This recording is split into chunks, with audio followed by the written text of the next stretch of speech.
Hey guys, what's up? Ep2 here of How Would I Do It, and today we're going to talk about versioning. So, imagine you have your edit here. This is the edit you're currently working on. Now, you might have all different ways of naming your edit. The treasurer, assembly, version 1, and then every time you want to export it, you duplicate it and you go, oh, version 2. And you delete that back and you go version 2 and then you export. And then sometimes you go to extend like version 2 or version 3 and you go to export it and then you realize, oh, you missed something, there's something not quite right, I just need to resend it again. And it's not enough to justify a whole new version, but then it'll be confusing if you send another version 2 and they've already seen a version 2 and you're like, no, delete the version 2 you've got, just take this version 2. That's not the way to go. So I'll show you how I do it, and again, you know, as the name of these videos suggests, this is just how I would do it, so there's no pressure to do it this way. But this is a method so that your versioning will always be unique. It'll have all the information that it has to have in there, and most importantly, you'll be able to keep your sanity. So how I actually lay out my edit bins is I always have one at the top, so I guess the plus, and that's called current cut.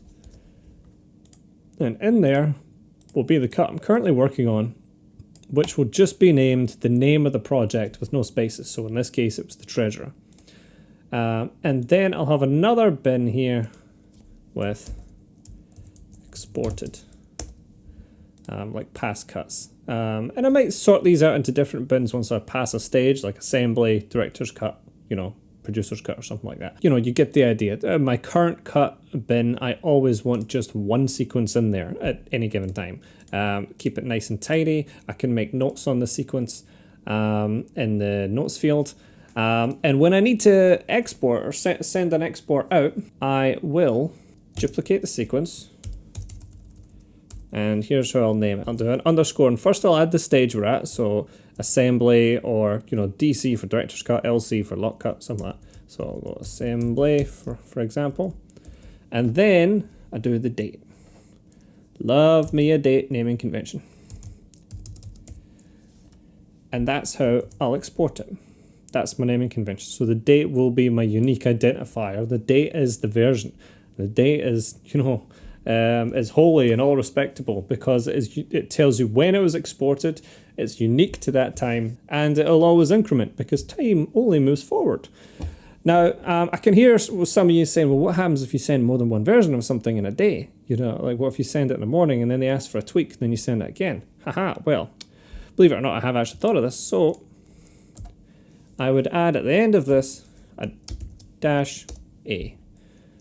So if I thought I was only going to send one that day, which quite often I will, I won't bother. But then if I send a subsequent edit that day, it'll be -a, and then it'll be -b, -c, -d. I've never had to go through more than 26 versions of a cut, export more than 26 versions in one day. So, you know, this is always kept covered. And this is also a perfect time to show off scripting as well, because this works really, really well. So I can be down here, I'm working away, I'm cutting, copy, happy, and then I just run my script. I'll ask what stage is the edit at. I can actually filter this part out. Normally I would just set this, I've made this script to show this off for this purpose, but generally I would just, you know, have this be a set parameter and then just tweak the script once I pass each stage of, you know, the edit. But we'll just go with assembly for now. And it chips it, adds the naming at the end, and launches the edit. So then I'm just ready to hit export. And then once I'm done, I can just throw that into exported, and I'm off to the races. And if I had, you know, an assistant, obviously they would be doing this for me, but this would be the naming convention that I would be getting them to follow. And, you know, it would then be put in my exports as per the usual way things go. But that is how I would do versioning and how I would keep everything neat and tidy and named unique, and, you know, never bothering version 1, version 2 or anything like that. This is nice and clear. And I will continue this all the way to the end. So say if this was the locked cut, I would go run my script, LC for lock cut. And then there we go, that's lock cut. And the big benefit to doing this, instead of going, say, version 6 and then locked, never put locked in a sequence name, locked or final or anything like that, because producers are fiddly and they like to come back to things, you know, and reopen edits. It happens all the time on so many projects, as I'm sure some of you will know. So this way, then, if in a couple of days they want to reopen and tweak something again, I can make another unique cut that'll be, say, you know, the 12th. Lock cut 12th. So I don't see a lock cut as a finite point with there will only be one sequence with lock cut in it, because that's just being a bit too editorially optimistic, so to speak.